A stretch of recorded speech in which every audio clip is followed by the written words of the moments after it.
ଓଡ଼ିଶାରେ ପୁଣି ଥରେ ବାତ୍ୟାର ସମ୍ଭାବନା। ଆନ୍ଧ୍ରା ମୁହାଁ ବାତ୍ୟା ପେଥାଇ। କାଲିଠୁ ଦକ୍ଷିଣ ଓ ଅଭ୍ୟନ୍ତରୀଣ ଓଡ଼ିଶାରେ 3 ଦିନ ଧରି ବର୍ଷା ଲାଗି ରହିବ। ଚାଷୀଙ୍କ ପାଇଁ ସତର୍କ ସୂଚନା। ଆନ୍ଧ୍ର ଉପକୂଳକୁ ପୁଣି ମାଡ଼ି ଆସୁଛି ବାତ୍ୟା। ଏହି ବାତ୍ୟାର ନାଁ ରଖାଯାଇଛି ପେଥାଇ। ବାତ୍ୟା ପ୍ରଭାବରେ ଓଡ଼ିଶାରେ ପ୍ରବଳ ବର୍ଷା ହେବାର ସମ୍ଭାବନା ରହିଛି। ଦକ୍ଷିଣ ଓଡ଼ିଶାରେ 6ଟି ଜିଲ୍ଲାରେ ୟେଲୋ ୱାର୍ଣ୍ଣିଂ ଜାରି କରାଯାଇଛି। ତାହା ସହିତ ଜିଲ୍ଲାପାଳଙ୍କୁ ମଧ୍ୟ ସତର୍କ ସୂଚନା ଜଣାଇ ଦିଆଯାଇଛି। ତେବେ ଧାନ ଅମଳ ସମୟରେ ବର୍ଷା ସମ୍ଭାବନା ଚାଷୀଙ୍କ ପାଇଁ ଚିନ୍ତା ବଢ଼ାଇ ଦେଇଛି। ବଙ୍ଗୋପସାଗରରେ ସୃଷ୍ଟି ହେଉଥିବା ଲଘୁଚାପ ଗଭୀର ଅବପାତରେ ପରିଣତ ହୋଇଛି। ଏହା ଆସନ୍ତା 24 ଘଣ୍ଟା ମଧ୍ୟରେ ଘୂର୍ଣ୍ଣିବାତ୍ୟାର ରୂପ ନେଇପାରେ।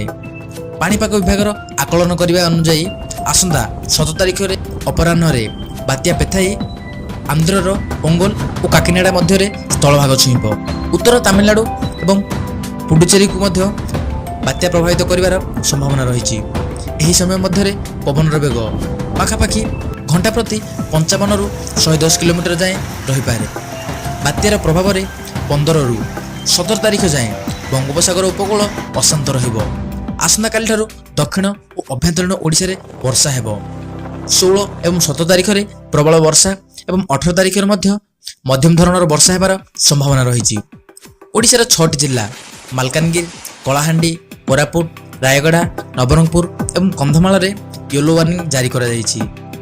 ସମ୍ପୃକ୍ତ ଜିଲ୍ଲାରେ ଜିଲ୍ଲାପାଳଙ୍କୁ ମଧ୍ୟ ସତର୍କ ରହିବା ପାଇଁ ନିର୍ଦ୍ଦେଶ ଦିଆଯାଇଛି। ବର୍ଷା ଯୋଗୁଁ ବ୍ୟାପକ ଫସଲ କ୍ଷତି ହେବାର ସମ୍ଭାବନା ମଧ୍ୟ କରାଯାଇଛି। ଏପଟେ ପାଚିଲା ଧାନକୁ ମଧ୍ୟ ତୁରନ୍ତ ଜମିରୁ ଆଣି ସୁରକ୍ଷିତ ରଖିବା ପାଇଁ ଚାଷୀଙ୍କୁ ମଧ୍ୟ ପରାମର୍ଶ ଦିଆଯାଇଛି। ଏପଟେ ଖଳାରେ ପଡ଼ି ରହିଛି ପାଚିଲା ଧାନ।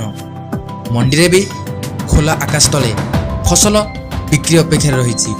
ଧାନ ଅମଳ ସମୟରେ ବର୍ଷା ଆକଳନ ପରେ ଚାଷୀ ମନରେ ଛନକା ପଶିଛି। ବର୍ଷା ଦାଉରୁ ଫସଲ ରକ୍ଷା କରିବା ପାଇଁ ଅଣ୍ଟା ଭିଡ଼ିଛି ଚାଷୀ। ହେଲେ ପରିଶ୍ରମର ଫସଲ ସୁରକ୍ଷିତ ରଖିବା ପାଇଁ ପାଖରେ ସମୟ ନାହିଁ। 2 ମାସ ତଳେ ବାତ୍ୟା ତିତିଲି ଏବଂ ଏହାର ପ୍ରଭାବରେ ହୋଇଥିବା ବର୍ଷାର ଓଡ଼ିଶାରେ ବଡ଼ ଧରଣର କ୍ଷୟକ୍ଷତି ହୋଇଥିଲା। ତିତିଲି ତାଣ୍ଡବକୁ 2 ମାସ ଯାଇନି, ଏବେ ପୁଣି ଥରେ ବାତ୍ୟା ପେଥାଇ।